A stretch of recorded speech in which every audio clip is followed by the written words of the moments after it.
Minasan, welcome again with Mr. K di sini. It's been a long time ya. Hujan terus di sini.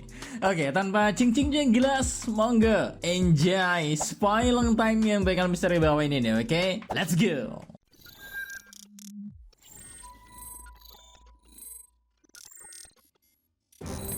Judul chapter 1138, Harley. Well, dalam bahasa Jepang ya, Harley sendiri bisa berarti teks suci dalam kanji. Nah, di sini nantinya dijelasin kalau Harley adalah sebuah buku yang bakal dibaca oleh Robin yang akan menceritakan tentang apa yang terjadi di dunia One Piece. Yang menarik dari buku ini adalah, akhirnya setelah penantian panjang kita dikasih lore dari serial One Piece itu sendiri. Mulai dari keluarnya chapter 1138, kayaknya dunia perteorian bakal menjadi sangat ramai sekali. Nanti kalian tahu lah ya.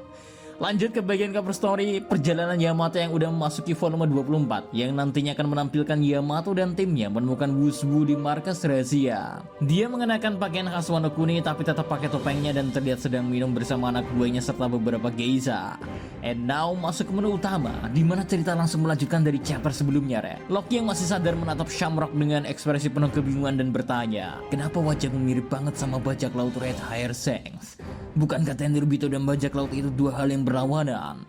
Shamrock dengan santai menjawab kalau Shanks adalah adik kembarnya yang terpisah sejak kecil. Wow. Ia mengungkapkan bahwa Shanks pernah kembali kemari jauh sekali, tetapi lebih memilih hidup di dunia yang kotor ini. Mendengar dari itu ya, Loki semakin marah. Dia bersumpah akan membalas dendam atas kematian semua hewan yang ia anggap teman. Di sisi lain, Shamrock yang merasakan hawa gak enak dari Loki langsung bereaksi dengan bertanya, apa kau mengancamku? Gunga yang melihat sang bos marah, dia mencoba menenangkan dengan bilang kalau buang-buang waktu saja menghadapi dia. Dan Shamrock pun menjawab, aku tahu tidak perlu menyerangnya langsung, Cerberus. Gak lama dari situ ya, Shamrock menghunus pedangnya dan tiba-tiba seekor anjing berkepala 3 bernama Cerberus muncul dari dalamnya. Kita belum tahu apakah ini kekuatan buah iblis atau bukan. Cerberus ini jauh lebih menakutkan daripada zombie buatan Mori yang pernah kita lihat dulu ya. Ada awan hitam di lehernya dan dari setiap mulutnya muncul pedang besar. Gunko kemudian menciptakan seekor burung raksasa dengan anak panahnya. Sebelum pergi ya, Shamrock memerintahkan 3 kepala Cerberus untuk terbang sendiri-sendiri. Lalu, tubuh Cerberus berubah kembali menjadi pedang. Shamrock dan Gunko pun naik ke burung panah tersebut dan terbang meninggalkan tempat itu, Rek. Wow, ini gokil sih. Sebelum pergi ya, Shamrock bilang ke Loki, kalau kau selamat dari ini, silahkan cari aku untuk balas dendam. Aku akan menghadapi tantanganmu nanti. Untuk pertama kalinya ya, kita dikasih lihat Loki yang ketakutan mungkin, berkata, tidak mungkin, itu tidak boleh terjadi. 3 kepala Cerberus yang membawa pedang terbang dengan kecepatan tinggi dan menembus tubuh Loki sekaligus. Loki yang berdarah-darah hanya bisa berteriak, sialan kalian, Celestial Dragons.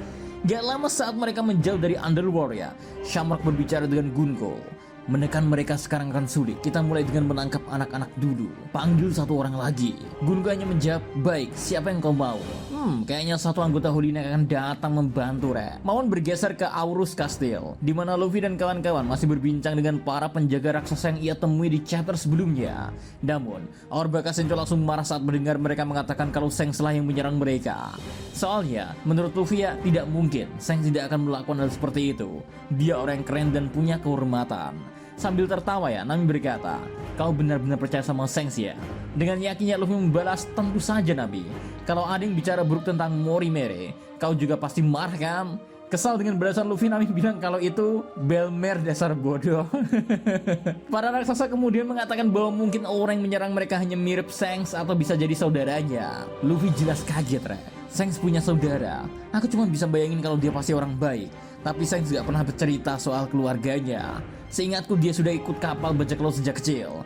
Aku rasa keluarganya adalah Roger, Rayleigh, dan seluruh kru Roger Pirates kecuali Buggy, tentu saja. Saat Luffy menyebut nama Roger Pirates, adegan langsung berpindah ke sosok misterius yang pernah terlihat beberapa chapter lalu, Rek. Sosok ini adalah pria yang dulu minum bersama Crocus di cover chapter 631. Dia kini sedang berjalan menuju gerbang utama, Aurus Castle. Scooper Gaban, is that you? Pindah dikit ke Franky yang berada di Treasure Tree Adam. Franky sedang memeriksa pohon legendaris itu bersama Ripley. Ia menemukan lukisan mural kuno di kulit kayu pohon tersebut. Ripley di sana bilang, aku percaya ini adalah gambar yang dibuat oleh anak-anak zaman dulu, lalu membatu menjadi bagian dari pohon ini. Frankie yang kaget menjawab, "Seriously? Ini sejarah besar dong." Menurut Ripley ya, gambar-gambar ini berasal dari 800 sampai 900 tahun yang lalu, tepat di era Void Century. Tahu kalau ini adalah benda sejarah, Frankie langsung bilang, "Apa? Kita harus kasih tahu Robin nih." Tapi ini aneh, gambarnya bukan raksasa. Mural tersebut memperlihatkan seorang putri duyung, robot mirip Emmet, dan makhluk misterius dengan telinga aneh. Di sisi lainnya, di dalam Owl Library, Robin dan Sal yang berada di dalam perpustakaan. Sal menunjukkan buku suci Harley kepada Robin. Ini adalah kitab tua dengan simbol matahari di sampulnya, mirip dengan simbol di gereja Kuma saat flashback. Sal berkata, ada banyak interpretasi soal Dewa Matahari, tapi dia dan ritmennya muncul dalam legenda di seluruh dunia. Harley memiliki 3 bab, masing-masing mewakili satu dunia. Bab ketiga adalah dunia yang kita tinggali sekarang, dan akhirnya meramalkan apa yang belum terjadi. Sambil melihat, Robin pun bilang, "Aku akan membaca yang sekarang." Robin membaca teks kuno, dan kita akhirnya melihat mural lengkap dengan terjemahan dari kitab Harley. Di tengah mural ada Treasure Tree Adam, membagi mural menjadi 2 bagian. Di atasnya ada monster bersayap yang menyemburkan api. Di sisi kanan, sebuah kota besar diserang ular raksasa, dan sebuah batara besar dengan raja, malaikat, dan hewan.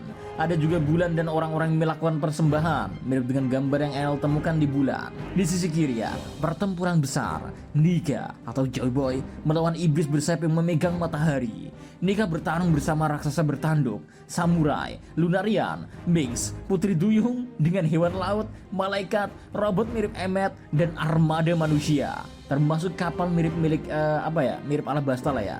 Nah, yang lebih mengejutkannya lagi ya, ini isi dari kitab Harley yang mana Mr. K bakal coba bikin versi ringkasnya dulu, baru nanti kita bikin versi fullnya. Singkatnya, dunia pertama, manusia menyentuh matahari yang terlarang, dan dewa bumi murka, dan dewa matahari muncul. Dunia kedua, orang-orang bulan bermimpi. Manusia jadi dewa setelah membunuh matahari, dewa laut mengamuk. Dunia ketiga, dewa matahari menari dan tertawa, membawa dunia ke akhirnya. Matahari akan kembali, fajar baru tiba. Oke, sekarang bakal coba Mr. K translate secara detail bagian dari Harley ini seperti sebuah ramalan atau catatan sejarah yang penuh dengan simbolisme dan metafora yang terkait dengan dunia One Piece. The first war, on earth there is flame.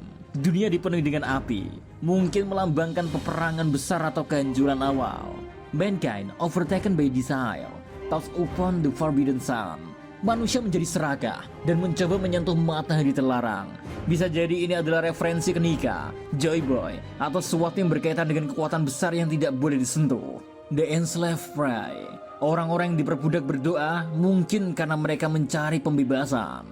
The sun god appear, Nika atau Joy Boy muncul untuk membebaskan mereka. The deity of earth is in wrath, mungkin mengacu pada sosok yang berkuasa di dunia saat itu seperti Im Sama atau pemerintahan dunia yang marah dengan kebangkitan Dewa Matahari. Together with the serpent of hell flame, they engulf the war with death and darkness. Dewa ini bekerja sama dengan makhluk mengerikan, ular neraka, untuk menghancurkan dunia. Mungkinkah ini yang menjadi Redline sekarang ini, Re? They can be meet again. Para pihak yang bertarung tidak akan pernah bertemu lagi. Mungkin karena kehancuran atau pemisahan mereka. The second war. In emptiness there is breath. Di dalam kehampaan ada kehidupan baru. Mungkin berbicara tentang periode setelah kehancuran besar pertama. The deity of forest dispatch demon.